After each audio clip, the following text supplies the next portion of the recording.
అపర్ణ చిన్నప్పటి నుంచి తాను చాలా దురదృష్టవంతురాలని అనుకుంటూ ఉంటుంది. అందుకు కారణం ఆమెకు ఎదురవుతూ వచ్చిన సంఘటనలే. ఆమె ఏది అనుకున్నది జరగకుండా పోతుంది. ఏది ఇష్టపడినా అది దక్కకుండా పోతుంది. ఈ నేపథ్యంలోనే ఆమెకు ఒకరోజు ఒక అరుదైన రాయి దొరుకుతుంది. అప్పటినుంచి ఆమె ఏది కోరుకుంటే అది జరుగుతూ ఉంటుంది.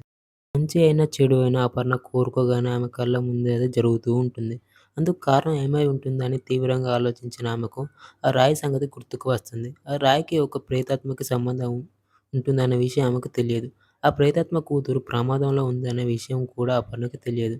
నలుగురు వ్యక్తులపై పగ తీర్చుకునే అవకాశం కోసం ఆ ప్రేతాత్మ ఎదురు చూస్తూనే ఉంటుంది.